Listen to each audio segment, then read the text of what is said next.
Suit up, Frank. We're promoting you from patient to doctor. You can do it. Just cut along the dotted line. Don't look. He's an idiot, but he's really stacked. MASH's Trapper John, the late Wayne Rogers, today on Pop Goes the Culture.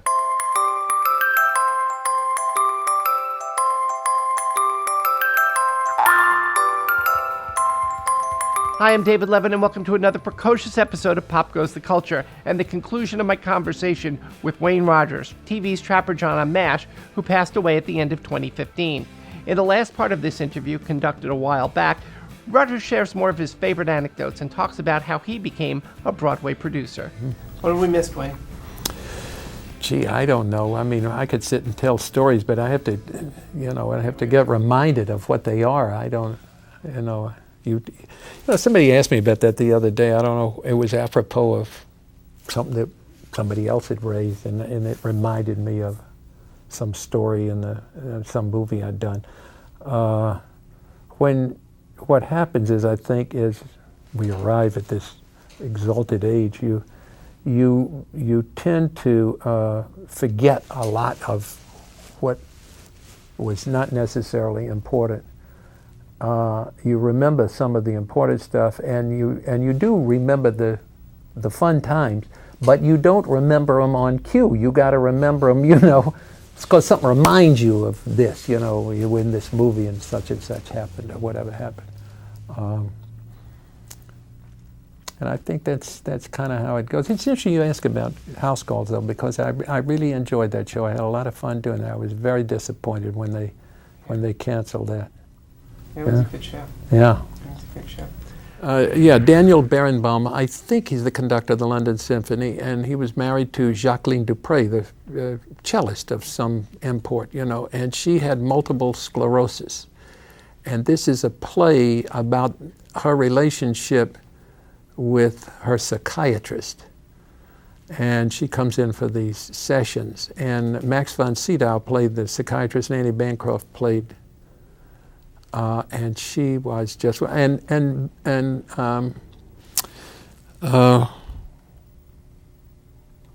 Friedkin, believe it or not, was the director. Yeah. Billy Friedkin, and I loved that play, and I would cry at the end of the second act every night. At the end of the first act, excuse me. It was just a very moving play. It didn't work on Broadway. It worked in London. It ran 3 years in London. And why it didn't work on Broadway, I don't know. How did you start getting into producing? Plays. Manny was a friend of mine, Manny Eisenberg. And I made a movie with Frank Gilroy, the Pulitzer Prize-winning author of a play called The Subject Was Roses. And I'd made a movie with Frank called Once in Paris. And it was an art house movie, and we got rave reviews everywhere. Frank once said to me, "I'm tired of rave reviews. I'd like to earn a little money." And I said, "Frank, it allows you to make movies like this. We made this independently, and we ran, I don't know, for almost a year at the 68th Street Playhouse in New York. I'll never." And so Frank had written a play that Manny did, and that's how I got to know Manny. And so we produced 4 or 5 plays together. We produced a musical some years ago called Sideshow that I just loved. And in the workshop, just everybody loved it. And I think we did a bad job of promoting it, is what I think, because it's a terrific play. It's a story of these, at the turn of the century, of these 2 women who were Siamese twins. I don't know whether you know that. I can't remember the name of them, the sisters. And they performed in the... I remember the play, yeah. Yeah, performed in the circus. And we didn't Velcro them together or anything. They just acted, and you never would have known. They were wonderful. They were terrific. And they have a song, and once again, I don't know why at the end of first acts always get me, but they have a song at the end of the first act. And the guy who did the music for, a German, what's a German name? There I go again. We should have the internet in here. I do too, yes. I know I need all of this, but because he was so wonderful. But there's this song at the end of the second act that goes, let me remember the lyric, who will write me sonnets, send me flowers or a telegram? Who will proudly stand beside me and love me as I am? And it's the allegory of, I don't care whether you're Siamese twins, whether you're gay, whether you have a black and white marriage, whatever it is that joins you. And the essence of that the society may not accept as usual, that it's unusual, that you want to be loved as you are. And for whatever reasons, once again, we got rave review in the New York Times too. I was very surprised that we could not keep that show afloat. It cost Manny and I personally a lot of money, but I loved that. And I guess, all actors, directors are, most anyway, real actors or real directors are attracted by the material, the writing. And the material there was just mind-blowing to me. And it had something to say, so even though it cost me a bundle of money, I'm proud that I did that. That was a musical and the music was just terrific. What am I thinking about? Not Crazy Girls, something Girls. That was a big hit. He did the music for. Three women. But it'll come to me. Sorry. Anyway, so and then Manny and I did 3 or 4 of Neil's plays. We produced Laughter, Brighton Beach Memoirs. That trilogy we produced, and we produced some losers that maybe we shouldn't have. There was a play called Einstein and the Polar Bear that was done at the Hartford Rep that we saw and we brought to Broadway. Probably a mistake, probably should have been done off Broadway, but a good play, Because I'll tell you what happens, and this is tragic in a way. A young playwright who has written a first or second play, and he's on, and it gets taken to Broadway, and it's not successful. Worse, the critics put it to him pretty badly. Some guys are so hurt they don't come back, and that's bad. That's a disservice you can do as a producer to a young writer, is giving him a taste of what that might be if he were successful, because the critics, and now there's only one critic really, the New York Times, I mean the News and the Post, but they don't. There was a day when New York had 30 newspapers in the competition for the news, You're a form of journalist, you know what that is, and the competition for the news, and it's tragic now. Nobody reads anymore because we're all on the computers and things like that. Your lips get tired. Yeah. Yes, particularly if I have to. Yeah. But producing is only satisfying, I think, when you find material that really is exciting. It is for me. The same thing with directing. I've directed, and if the material is exciting, but to direct just to direct, or produce just to produce, or even to act just to act, is not, I don't think, very satisfying. Are you producing anything new? No. What are you doing these days? I do the show for the Fox Network, which I do, and in my age, parts don't come along like they used to. So I do less. Would I do more? It depends on the material, yes. I've been fortunate. You know, I've been very lucky in this, and I really mean this. The business has been good to me. I have a certain disdain for it in many ways because I think a lot of it is false and all of that. But it's been good to me, and so it's hard for me to talk badly about it. But I've been lucky in the sense that I'm financially secure. I save my money. I've made money with money. And so I can afford to do or not to do. I don't have to do. Now, every now and then I've done some things I probably shouldn't have done, and I probably didn't do things I should have done. Because you never know, you know, sometimes what something is going to look like. At the end, you read a script and you think, this is just awful. And it turns out to be a terrific movie. And you read a piece of material that is just great, and it turns out to be just god-awful. Now, in the movie business, you got 3 chances: when it's written, when it's produced, and in the cutting room. And I told you the story that the movie I produced with Hume Cronin, and Hume, when I showed him the director's cut, and he said to me, "This is just awful." And then he put his finger in my chest. I'll never forget. He said, "And don't tell me you're going to fix it with the music." And he turned around and walked out. Jessica, his wife, Jessica Tandy, was alive at that time. They both just walked out of the screening room and got in the car and left. I said to him, I'm going to fix it. I'm going to fix it in the editing room. And we did. We went in the editing room and we fixed it. And he won, as I said, the Emmy Award and the ACE Award.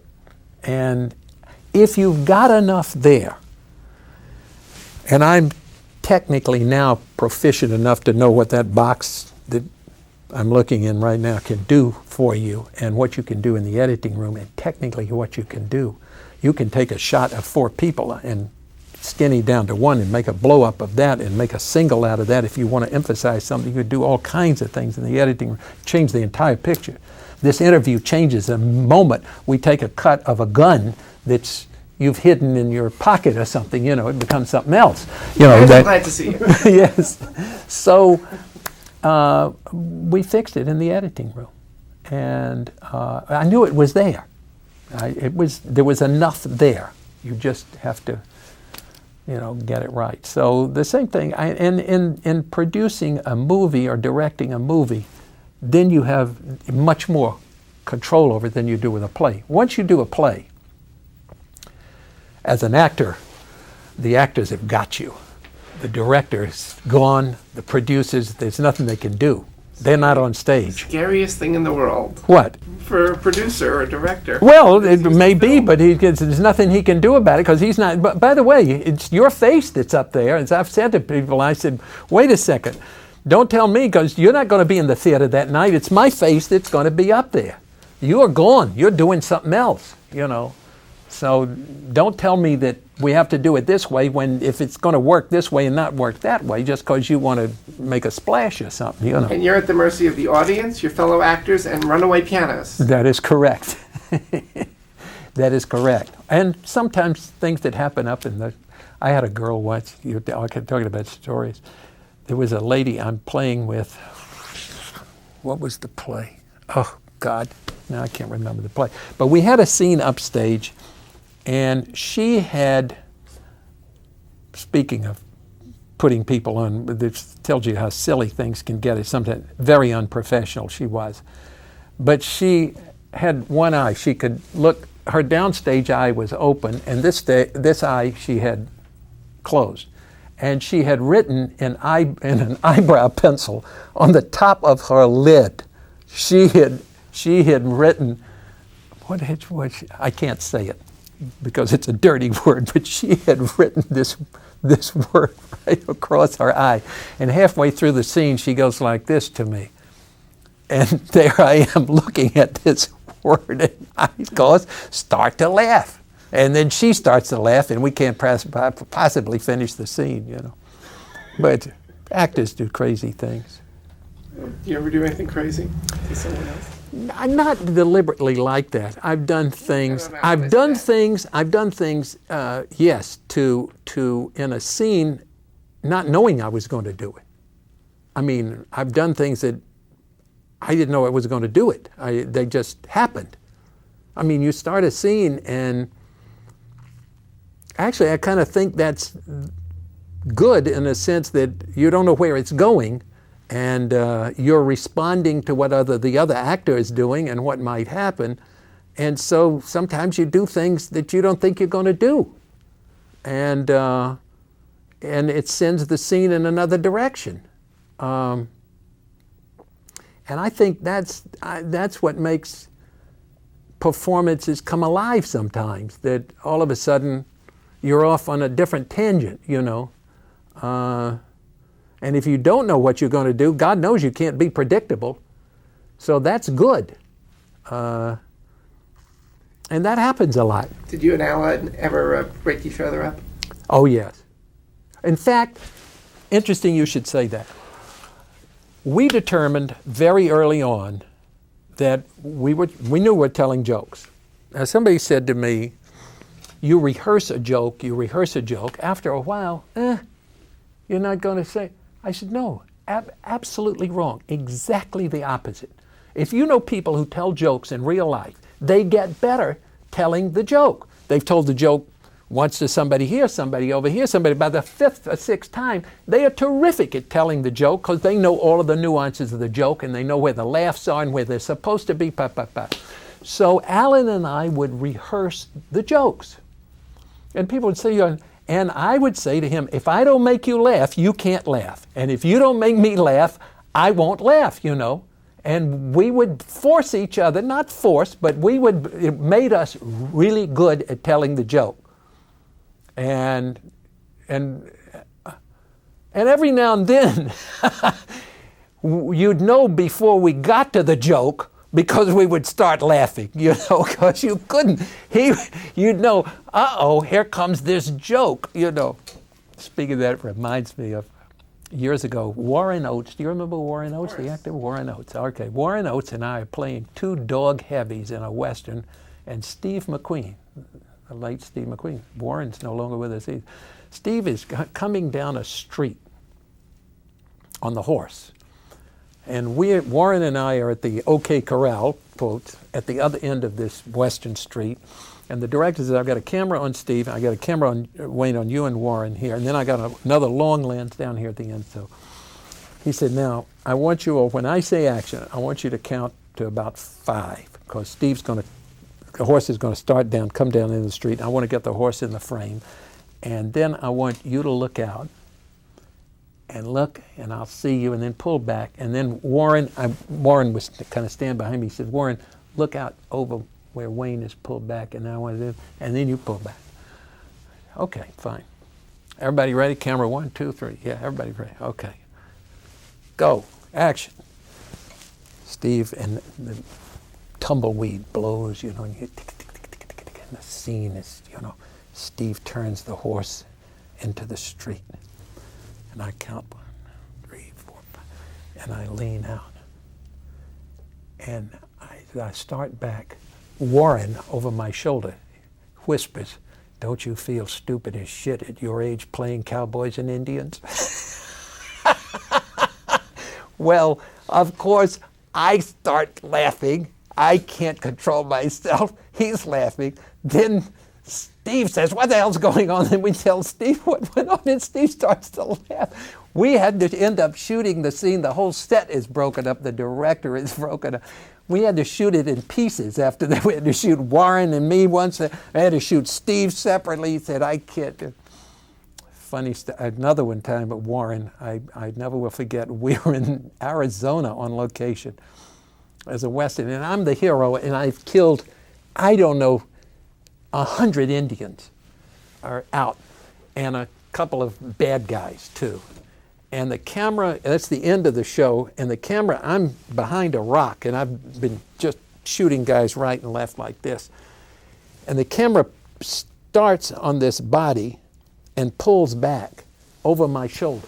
And you see this mass of people that I've slaughtered here in this Western, right? Well, for whatever reason, it was the last shot of the day. And they always save those kind of shots for the last shot of the day. And Warren is one of the bad guys that I've shot. And he says something funny as the shot starts. And they start to laugh. So all of the bodies are slightly quivering. The dead bodies are all slightly, because everybody's broken up. They're all laughing like hell as the camera comes back. Now the camera's over my shoulder, so they can't see me. I'm dying laughing, standing here with the two guns like this, you know. And the sun is going down. And they said, cut, print.